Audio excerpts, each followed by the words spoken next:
Okay, this is going to be Cancer and Leo together. Okay, now I saw something interesting. This is past tense. Okay, so I was looking into the planetary energy, and okay, so this was very interesting. Okay, so Mercury was dancing around. Mercury was dancing around in Capricorn, right? Okay. So now it looked like the sun was trying to dance over to from Sagittarius to Capricorn to kind of light up some things here coming up in January. Okay, so now, meanwhile, in the process of that happening, okay, so the opposite sign of Capricorn, which is Cancer, okay, so, but something happened with a Leo that was kind of harnessing that Cancer energy and was kind of low vibrating due to familial issues. Okay, like, and it could be something just as simple. I'll give you an example here. Okay, as you know, now that we have, divorces and things like that, like trying to get the family and stuff together during the holidays and this and that, that can be stressful. So it could be simple as stress causing your vibration to lower, right? Okay, and not being aware of it, right? Okay, so let's say you were traveling all around and you were tired from that, and then you were called to speak due to that Mercury in the Capricorn energy. Okay, so then you got perhaps in the public, and then you said something that came up to the surface. Okay. Now, so I feel like the key there is not to rush to cover it up, but to acknowledge it and then shift from there, right? And the reason why I say that is because, excuse me, there is a new potential for you, this one person, to marry again. So it's like, do you want to repeat that same cycle again, or do you want to learn from that and then shift from it, right? Okay. So, right. So the cage came up in the Capricorn reading, so you might want to go see that. So if you feel caged, if you felt caged in a relationship or a marriage or a partnership or a family thing, see how you, the creator, can shift that around. I did 2 Capricorn readings last night, and it was kind of concerning this issue here. Okay, it's not an issue, but it potentially, we can shift it now, right? So we don't keep doing things like that. Okay, it's like things coming to the surface with the planetary assistance, but then trying to cover it up, right? Yeah. So just let the planetary, if you got to that point where you were suppressing stuff and it came up to the surface, the key is to learn from the experience and then shift with the change. Okay. Because if you're rushing to cover it up and even not even acknowledging it within your own energy, that it perhaps is calling to you to make peace with it, right? Okay, so that it doesn't keep coming up while you're trying to have fun and new experiences with love. All right.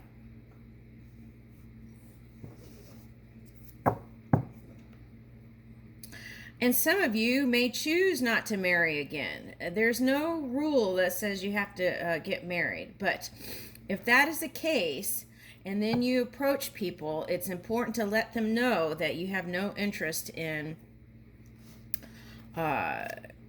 getting married again. I feel like that's really important, right? You got to do fair play here, I feel like. Okay.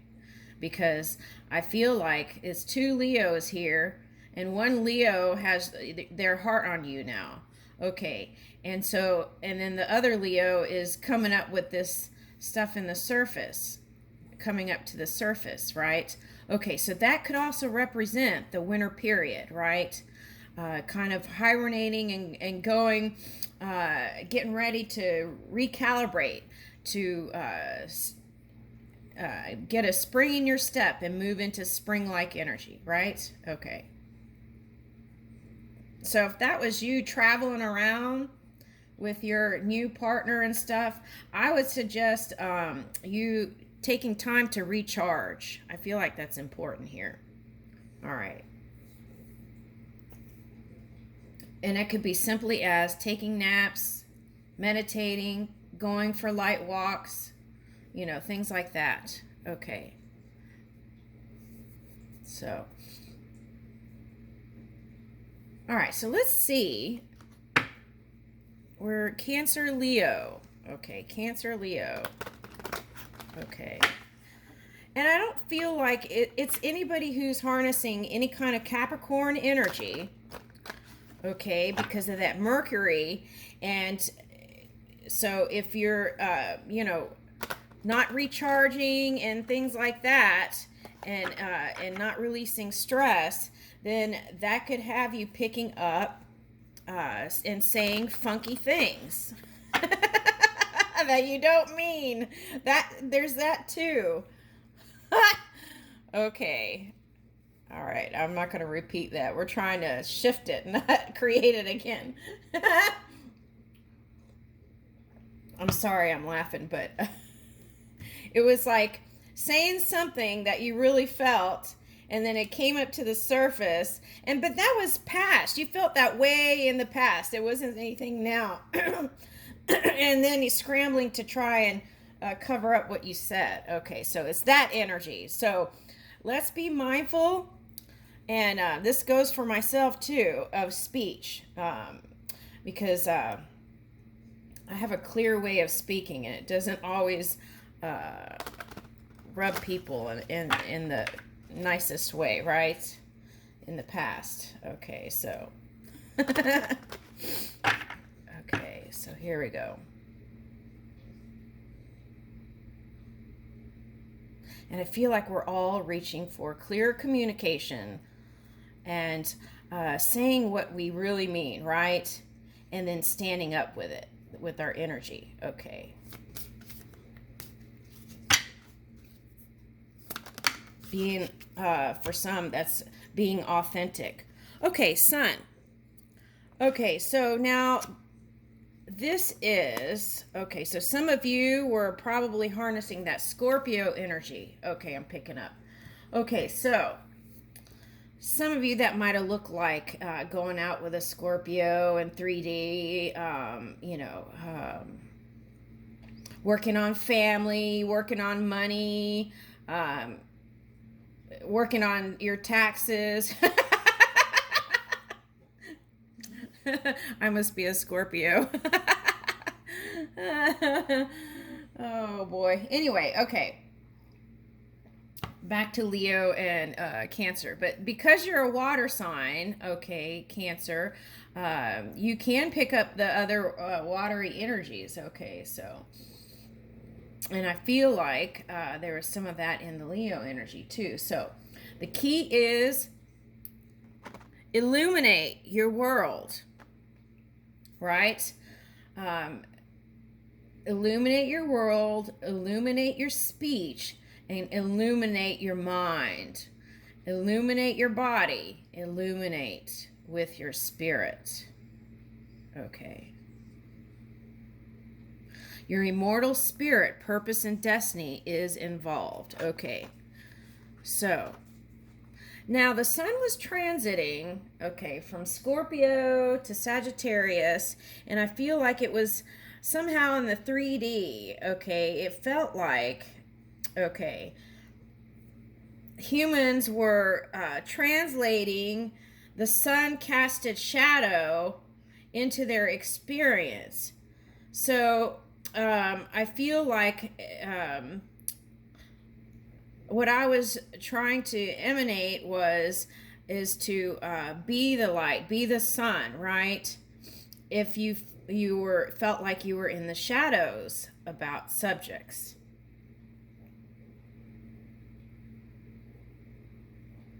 Right. Okay. All right. So, if the sun is casting a shadow, be the sun, right? Okay. Second house, assets, finances, and the things that you value. Okay, so in past readings, what I picked up was for some people was disagreements over, it's like family lineage stuff, and it's like um,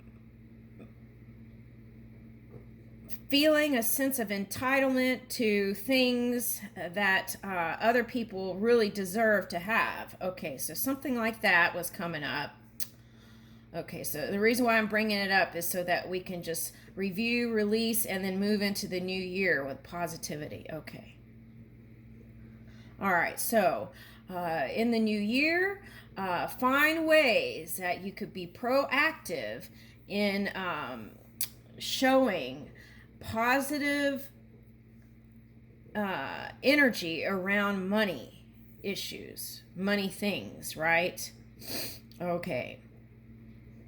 So, and bringing that sense of justice with ideas around money to yourself. And in that way, that becomes your practice, and then that can show up in your physical reality. Now, okay, so I'm going to use this as an example, and you can take it or leave it. Okay, so for example, let's say that in the past some people put money in Swiss bank accounts, right? It's like shuffling the money around in different banks. Okay. And okay, that's okay, right? Okay. That's fine, but then saying to the public or to your wife or to your partner that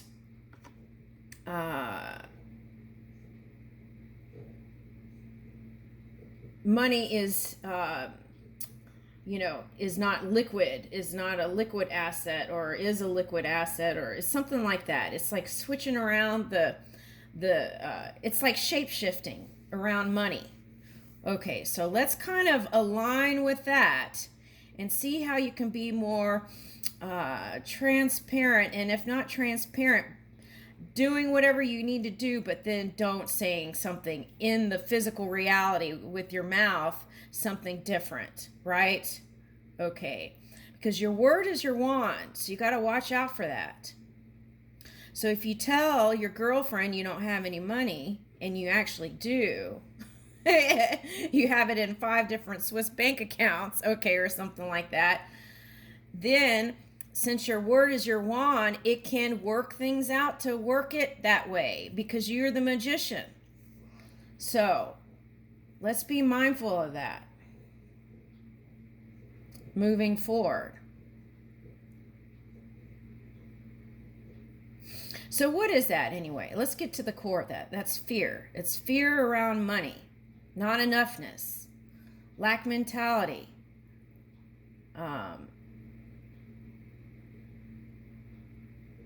Right.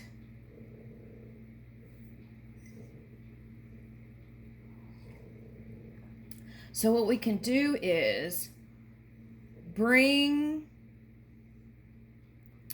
all those things to neutral, at least neutral, all those subjects to neutral, right?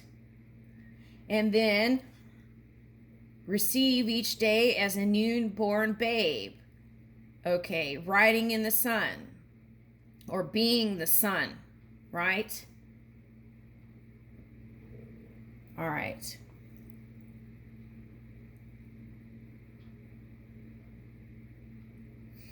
So the holidays for some people can be a stressful time. So take the time to regroup, reassess, meditate,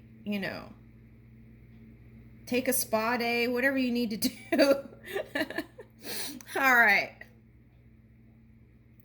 All right, so let's see what's on the bottom here of this deck.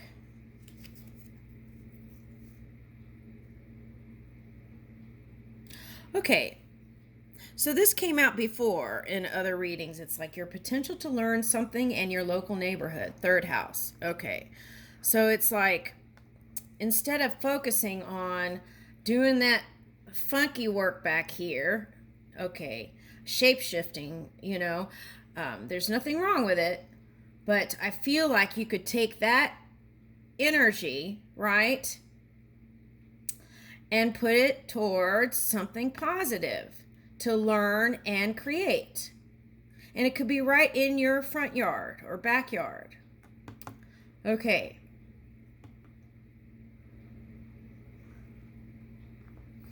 Because that takes energy doing that stuff back there. Well, lots of energy. So if you felt tired, you might want, in the split is Chiron. Okay, so let's take that.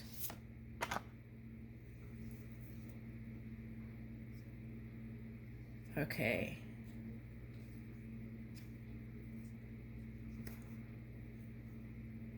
Okay, so Taurus is in the split with the Uranus. Okay, so that's what I was talking about. And then here's the 11th house. Okay.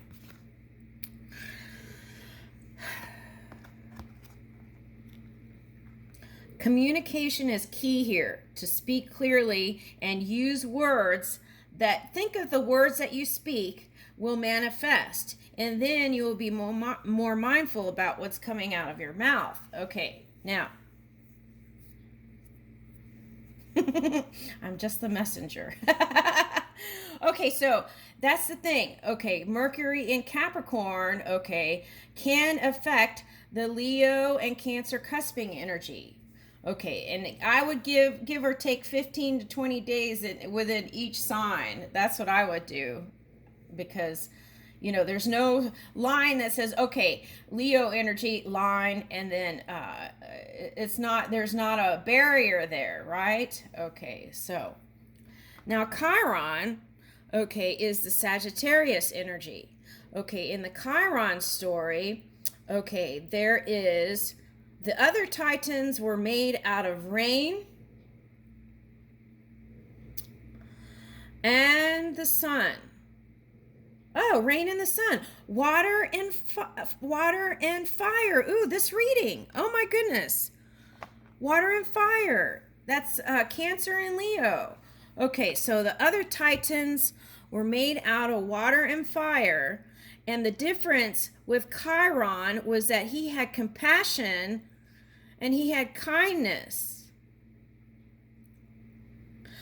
Prometheus, hold on.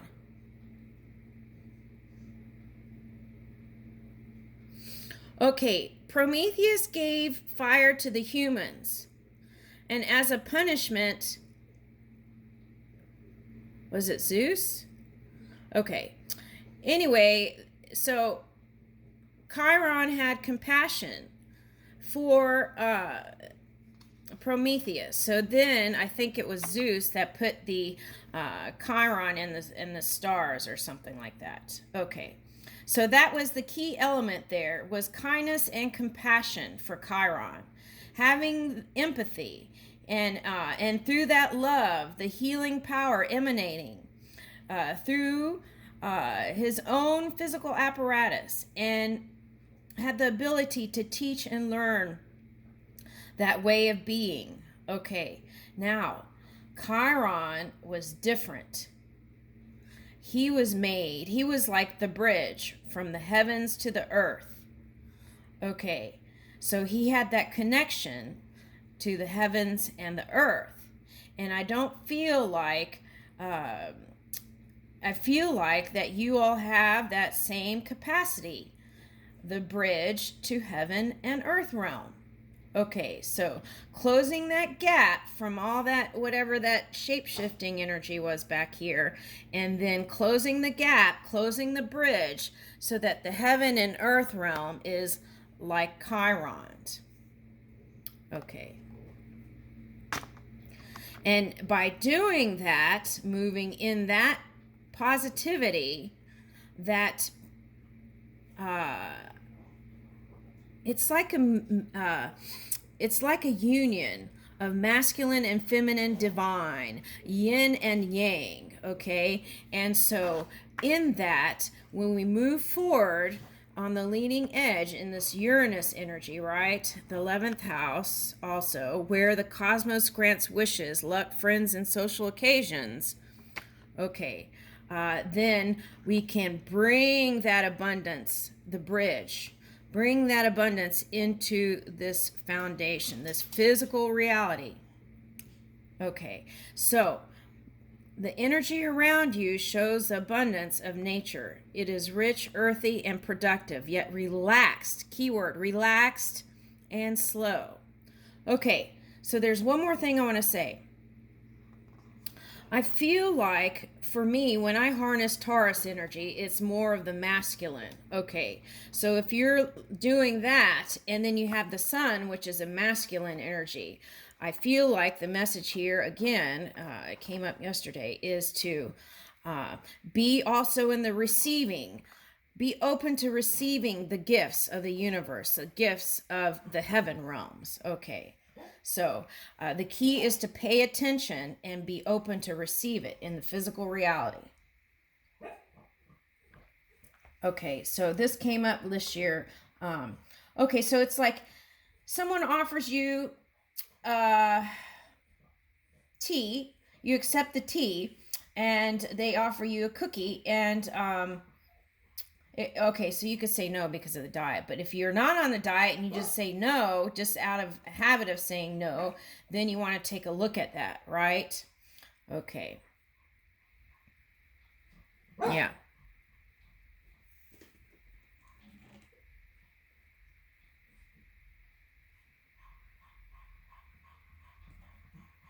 Okay.